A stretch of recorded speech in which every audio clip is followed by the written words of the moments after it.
Hello, welcome to the self-learning platform by Dr. Sushma Singh. Today we start Unit 19, Marxism 2, Lukacs, Gramsci, and Frankfurt School. In the previous unit, we have discussed the main ideas of the three prominent advocates of Marxism, Marx, Lenin, and Mao. As indicated earlier, all the three contributed not only to the Marxist theory but have also made significant contribution to revolutionary practice. This is particularly true of Lenin and Mao. In this unit, we propose to discuss another three major streams which have enriched Marxist theory. These are associated with Lukacs, a Hungarian, Gramsci, an Italian, and the Frankfurt School, Germany. It is important for you to remember that their contribution is more to theory than to revolutionary practice. It is also useful to bear in mind that besides these three, there are several other like Trotsky, Planckhoff, Stalinovic, Althusser, Kollevsky, and Polymentas, etc., who have also contributed to the theory of Marxism. Similarly, many others, including Che Guevara, Regis Debray, French Fanon, etc., have contributed a great deal both to the Marxist theory as well as to revolutionary practice. However, in this unit, the discussion will be limited only to Lukacs, Gramsci, and Frankfurt School. George Lukacs, 1885 to 1971, was born at Budapest, Hungary, in 1885, April 13. After graduating from the Budapest University, he studied at the universities of Berlin and Heidelberg. He had diverse interests during the first phase of his life. Even while he was studying, he devoted considerable time to literary criticism. In this field, his early works are Soul and Form, 1910, History of Development of Modern Drama, 1911, Aesthetic Culture, 1913, and The Theory of Novel, 1916. His initial inclination during this period was towards ethical idealism. Plato and Hegel seem to have considerably influenced him in this respect. Gradually, he was attracted by Marxian philosophy, and within a couple of years, he got intensely involved in the communist movement of his country. He joined the Communist Party of Hungary and became the education minister in 1919 in the short-lived communist government. After the fall of the communist regime, he was tried by the new Hungarian government and sentenced to death. He fled from the Hungary and spent nearly 20 years in Austria, Germany, and the Soviet Union. It was during his stay in Austria that he wrote his most seminal work, History and Class Consciousness. This is the most important work of Lukacs, and it has influenced a large number of Marxists. In fact, the student movement in France and in other countries of Europe in the 1960s is said to have been inspired by this work. The Frankfurt School was also influenced by him. He returned to Hungary in 1945 to become a professor of aesthetics at the Budapest University. Here he got actively involved in political activities and consequently became a target of serious criticism. In 1956, in the wake of de-Stalinization, he became the Minister of Culture in the communist government of Amri Nagy in Hungary for a few months. After the fall of this government, he was deported to Romania, but he returned in 1957. Thereafter, till his death in 1971, June 4, he was engaged in writing philosophical and literary works. Now, the next point is rejection of dialectical materialism. You would recall that Marx has predicted that what contradictions in capitalism would grow, it would be overthrown in a revolution by proletariat. However, it was noticed during the 20th century that this prediction of Marx did not come true and capitalism continued to grow despite its periodic crises. It was a problem for all post Marx or Marxists to explain as to why capitalism was not coming to an end.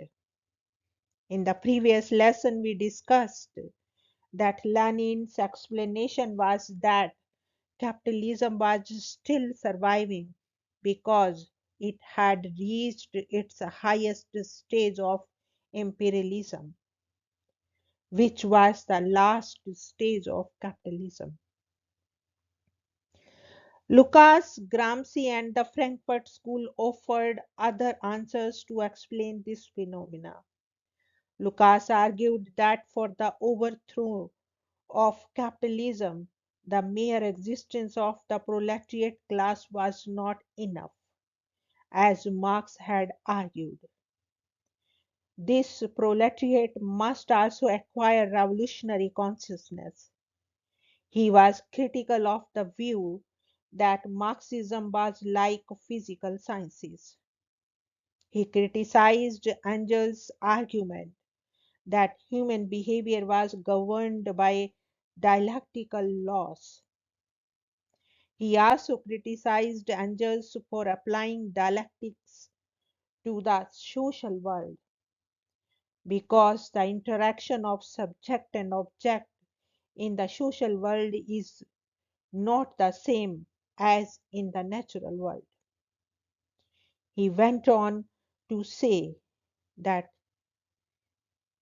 thought does not merely mirror or reflect the physical world, sense, mental activity. He rejected the Marxian theory of dialectical materialism. Likewise, Gramsci questioned the very Marxian view that the economic base determines the ideological political superstructure. He tried to explain how one class maintains its hold on the other. He argued that the rule of one class over the other does not depend merely on the economic and physical power. It depends on the ability of the ruling class to impose its social, cultural, and moral values on the ruled. Thus, while Lukacs emphasized the role of consciousness instead of material forces, Gramsci highlighted the role of cultural aspect instead of economic base determining the superstructure. Lukacs carried out a philosophical revision of Marxism. He questioned several key aspects of Marxism Leninism. He attacked historical materialism, which is the very basis of Marxism. He argued that it was vulgar Marxism to say that a set of economic laws would determine whether the situation was ripe for revolution or not. He asserted that material conditions in themselves cannot change history. Socialist revolution is not a consequence of sharpening of just contradiction of capitalism. It is only when a class becomes conscious of these contradictions that revolutionary change occurs. Thus, he emphasized the creative role of human consciousness. In the previous unit, it was pointed out that, according to Marx, it is a sharpening of contradiction between the forces or means of production and the relations of production that leads to changes in society. Lukacs reversed this argument. He asserted that contradictions between means and relations of production, which is a objective fact, cannot itself bring about any change in society unless there is a human subject, proletariat class, which grasps this contradiction. To put it in other words, Lukacs did not accept the basic Marxian position that matter is primary and mind is secondary. Mere fact that there is exploitation and alienation of the proletariat class is not enough to bring about a revolution. Rather, it is only when the proletariat class becomes conscious of this alienation and exploitation that revolution would take place. Thus, Lukacs took a semi Hungarian or quasi Hungarian position. It almost amounted to saying that mind is primary and matter is secondary. In fact, Lukacs seems to agree with the Marxian thesis of Feuerbach that the essential element in historical evolution is not contradiction, but proletariat's awareness about this contradiction which it acquires when engaged in resolving it. Further, the proletariat's consciousness about this contradiction is not direct, but only through its having experienced alienation. Lukacs' argument is that in the social world, unlike the natural world, there are no objective historical laws which are not subject to human control. Next is denial of Lenin's vanguard thesis. The above position of Lukacs also amounts to a denial of Lenin's thesis about the role of the Communist Party as the vanguard of the proletariat, because he maintains that such revolutionary consciousness will not come to the proletariat through some intermediary, but directly by experiencing alienation and exploitation. Consciousness in this way does not remain a superstructural category as in Marx. In Lenin's position, as stated in What is to be Done in 1902, the proletariat can acquire revolutionary consciousness or awareness about the need to overthrow capitalism. Only by relying on outside element or professional revolutionaries who have a clear awareness of historical evolution, which the proletariat cannot have on its own. The Communist Party in the Lenin's argument represents a suitable mechanism for imparting such revolutionary consciousness to the proletariat. But for Lukacs, the proletariat must acquire this consciousness about its class position without any outside help. To a question as to how the proletariat will acquire such revolutionary consciousness, Lukacs' response was that it would come through workers' councils and not by the party organization as Lenin had maintained. Next point is relation of subject and object. In classical materialism, consciousness is considered a mere reflection of reality, and the only valid category is totally which can be grasped by the dialectical method alone. Lucas calls it the reflective or copy theory of knowledge, which apprehends a false objectivity. This is a very complex argument of Lucas. He is saying that to stop at the reality of a mere object is to grasp only at the appearance of things. According to him, the revolutionary paradox of the proletariat enables it to have a new and higher form of consciousness. When the proletariat begins to see that in capitalism it has become a mere commodity or a mere object, it ceases to be a mere commodity and a mere object.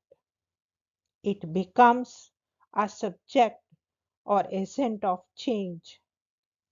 Thus, comprehension of this reality enables it to change this reality.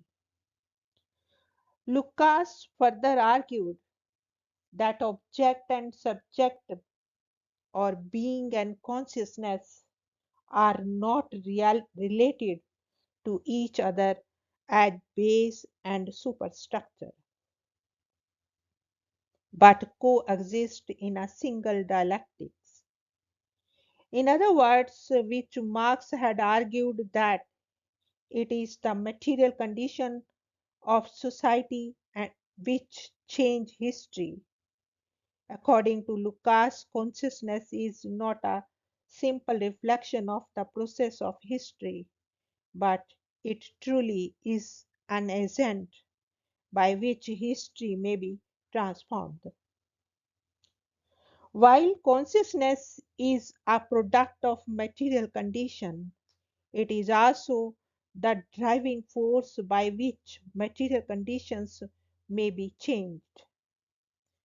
While the orthodox Marxian position states that the proletariat's condition of existence determines their consciousness, Lukacs maintains that the proletariat's consciousness would change their conditions of existence. Thus, consciousness is the most decisive factor in the self liberation of the proletariat. It is through the acquisition of revolutionary consciousness that the proletariat transforms itself from a class in itself to a class for itself, from an object of history to a subject of history. Here we want to wind up this lecture. Thank you so much for your attention.